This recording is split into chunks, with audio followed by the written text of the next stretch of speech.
Hey, Kentucky, welcome back. Time to talk some more topics now. First up, an inspiring story from Hopkins County where a 103-year-old woman has recovered from the coronavirus. Virginia Harris was diagnosed with COVID-19 in mid-March. Her family was heartbroken by the news and feared the worst, but Virginia persevered. She is now in the clear. And Keith, I am convinced Virginia's going to live forever. You're right. That's what I thought too. I'm like, easily she's crossing 120, 130 because, oh, yeah. I mean, we're worried about 60-year-olds and here's a 103-year-old lady that got through it just fine. I mean, that's amazing. She is the toughest woman I think that we've ever had on the show. Gotta be. All right. The U of L hospital has found a way to decontaminate N95 respirator masks for healthcare workers and first responders to reuse. The university said it's through a CDC-approved and FDA-authorized process using vaporized hydrogen peroxide and being provided at no cost to participating organizations that have the capacity to decontaminate about 7,000 respirators per day. And if that works, Keith, that's great news. Yeah, and the thing is that we may use it for a little while here. We might use it for a long time. But the great news is if we were to run into another situation like this, we're prepared better the next time. And we just heard from Myra in New York, who's been using the same mask every day. So that would be good.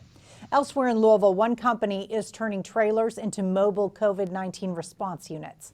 Kentucky Trailer is working with a laboratory company on the conversions. The mobile lab spaces are expected to be delivered to scientists and organizations working on virus testing and vaccine development, perhaps the two most important things right now. Yeah, and great to see that they're going to have places to work. I mean, it's just ingenious to think about using these trailers like that. And if you're not realizing what it is, it's like a tractor trailer, and that's what's really cool about it. Awesome. All right. Kentucky's Police Chiefs Association is applauding an executive order from Governor Beshear that allows law enforcement officers to be rehired and help communities deal with the pandemic without risking the loss of retirement benefits. The order applies to retired police chiefs and other first responders, including police officers, firefighters, and other emergency medical personnel. Keith, I think that's great. Why they shouldn't be jeopardized their retirement for helping out during this time. Exactly, and I've known some police officers in the past who have retired from one place, and then they maybe go do a security job or do another job somewhere else. Well, now you can come back and do this job that you've done for so long. You already know what you're doing there, and like you said, you get to keep your benefits. That's great. Yep. The Kentucky football program is putting out a warning to recruiting prospects and their families. A tweet from UK Compliance says there have been fake accounts created for @UK football staffers who are charging prospects for recruiting services. Keith, do not pay these people any money. I mean, again, if it sounds too good to be true, it's probably not true. And yes, UK is not going to ask you to send in any money in order to be recruited. So don't do it. No.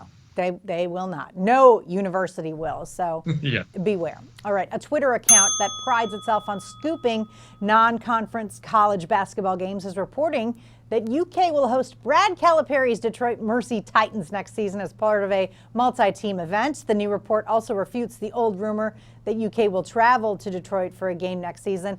Keith, I was waiting for this, and I think it's great. If Coach Calipari doesn't run a box and chaser on Brad Calipari, I'm going to be disappointed. I love the fact that they're playing this game and give him one more chance to play in rough. I think it's perfect. All right. It's not the championship Emmanuel quickly imagined winning this month, but it's a title all the same. Last night, Quickly won UK Hoops at Home NBA 2K tournament, beating True Blue fan Scott Overbay in 3 games. With the Kentucky title under his belt, Quickly challenged Devin Booker, who won the NBA 2K Players Tournament a few weeks ago. Keith, not only do we churn out amazing basketball players, but they also are great video gamers. Yeah, and you know what? I think Coach Calipari can help set this thing up. It could be all for charity. It's got to happen. I'd make it a 7-game series, not 3. Absolutely. People will watch. They've been watching these things. All right, tonight's wrap-up is next as Hey Kentucky continues.